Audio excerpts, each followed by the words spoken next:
What's up, everybody? It's the Existential Stoic podcast. Have you ever struggled to meet people? Have you always wanted to make more friends, but you don't have friends, or you struggled, to just find people interesting that you can hang out with? You're in luck because today our quick fix is how to win friends. I'm Danny. I'm here with my buddy Randy. What's up, Randy? Yo, Danny. Yeah, what do you think about how to win friends? This is I think people struggle with this today for Well, sure. this is a big one. I mean, people can't relate to other people, especially after the pandemic. They don't know how to relate to other people. But it is We all hard forgot. because we've all been brainwashed in the past 15 years that we're supposed to establish social connections through an app. And so now Yeah. when it's actually like person to person, there's all this tension and worry because we just how that's so weird. You mean I'm supposed to meet somebody without an app? Like, what's wrong with you? So it's interesting, but Yeah. It is fun. It's like a fear of talking to people anymore, I think, in person. You're right. It is without that medium between you. And I think it's interesting. So we each have three tips here to help everybody so they can win friends. I'll start because it's my week. So my approach is pretty straightforward, but listen and let other people lead the conversation. I think this is actually something, we all tend to want to talk. We want to say our piece, we want to talk about ourselves. But if you listen and let others lead, it shows an interest in them. You also find out more about them quickly. And you're more likely to make a good impression in that sense, to where they'll want to keep engaging with you. absolutely. That's a point that's in a lot of like the classic self-help literature where they're like, let the other person talk. And most of the time at the end of hours of them talking, they say that you're a great conversationalist. Yeah, yeah, that's exactly what happens every time. It's really funny, Yep. but it's true. It Yeah. is. So my first one is be the type of person that you would want to be friends with.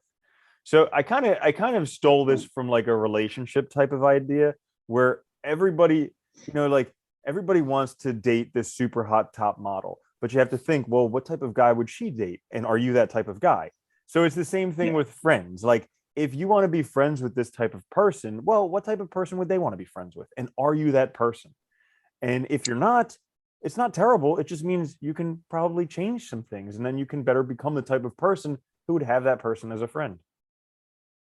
It's a good point though, because it's that introspection to actually think about what about you might be problematic or might be, might need to be worked on because we all have that stuff instead of thinking we're perfect. But you also make a good point, which is, friendships are share so much like good friendships share so much in common with relationships that I think there's so much overlap. So if you have ideas there, you can totally apply the same basic ideas to friendships. At least ideally they should be. My Absolutely. next one's kind of similar. It's stolen really from it's something Aristotle says about friendship that I've always liked, which is, look for people that have share a common ground in the sense of common characteristics. So he speaks in the sense of similar virtues. And I always like this idea that, your friends really should, through your friendship, you should become better people. You should each through that relationship become better. And so a good starting place is finding people you share this common ground with in virtue. So, it could be that you're in school and there's somebody else that's really good at school or likes learning a lot. So you find sort of common ground that way. It could be through, some kind of game you like playing. It could be through, whatever, but finding that as a sort of starting point as a foundation for the relationship. But that's a great point that you make there, how you have to find them doing things that you already enjoy doing. That's one of the reasons that I hate this whole like dating mentality where you have to go to a bar Yeah. to meet somebody because unless you're an alcoholic, like you're not going to meet somebody at a bar who does what you like to do. So you should be doing what you actually enjoy doing and then when you're there, see the other people there and meet them. Yeah, it's pretty funny, right? Unless you go to the bar literally every night. This is where I spend all my time. Yeah, It's right. perfect. Right. Oh, you're an alcoholic too. I think this is going to be great. Yeah. It'll um, work out. yeah. So that actually brings me to my next one, which is actually ask for the friendship. So this is something people are very timid to do, and this is something that I actually thought of back when I used to do like pick up with girls and stuff like that. Is like because I at the time I was moving to a different city, and I was like, I don't really know Yeah. anybody here, so it's going to be of my best interest to make some new friends. And I was like, how do I do it? Well, if I just see anybody who I'm interested in, guy, and I want to be friends, I could Yeah. just go up to him and say hi. And here's the really interesting thing that the person who ends up making the most friends in a room is the person who actually goes around and introduces themselves. It's not the person who's waiting there or who's the best looking or anything like that. It's the person who actively goes around and introduces themselves. So that's like the whole idea of ask for it. If you want to be friends with somebody, ask for it. Like I remember one of my good friends as an adult, because they say as an adult it's like harder to make good friendships because like Yeah, they always more say that. timid or Yeah. whatever. I remember we were sitting in his car. We played some video games together. We did a whole bunch of stuff that we both like doing. And then he was like Yeah. dropping me off at my condo and he's like, "So are we like friends now?" And I was like, "Yeah, I think we're friends. This is Yeah. pretty cool." Yeah. This works out. Yeah.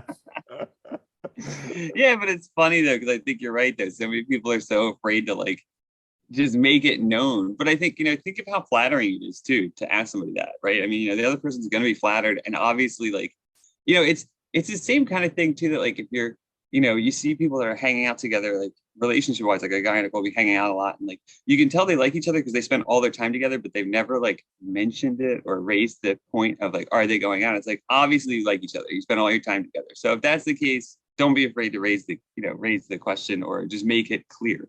I like that one. My next one is a little bit very practical, but just be dependable and be on time. I think we forget this too. Like, people, when you're trying to make friends, you're trying to, be friends with people, being flaky, not sticking with your commitments, people just get tired of it eventually. At a certain point, everyone's going to just say, that's enough. I don't want to deal with this anymore. So it's finding people, on the one hand, but also being a good friend, right? Being dependable, being on time, and being there for the people when they need you. And Yeah, that's also important. absolutely. I mean, that's a big thing of what a friend is because, you get to really find out Yeah, who your friends are when you're going through tough times because it's your friends who actually hang around. Everybody else just buggers off. So being yeah. dependable is a great way to win friends.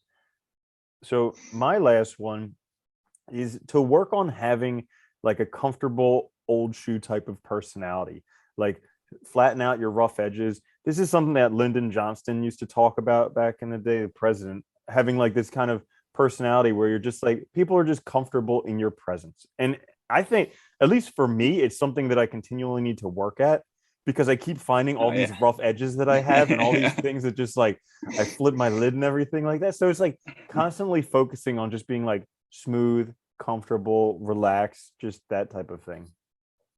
That makes a lot of sense, though. It makes everybody at ease, right? Nobody's worried about you, like, blowing your lid and going crazy or something. So Yeah, it's because you're everybody not that got person con. who's going to flip their lid at a waitress because she brought the wrong meal out or something like that. You're not that person who's going to Yeah, embarrass them in public. So like working on that part of your personality, people can know that they can depend on you, like what you were saying previously, to just yeah, be a good companion to spend their time with. yeah. They're not going to cause any major problems or anything like that. I like that one. Mhm. All right, so now everybody knows how to win friends. Those are our tips. We'll be back later this week with another episode. Check us out on YouTube, listen to us on all the apps, like, subscribe, share with a friend. It helps us out a lot, though. Until then, though, it was a pleasure. Later, Randy. Later, Danny.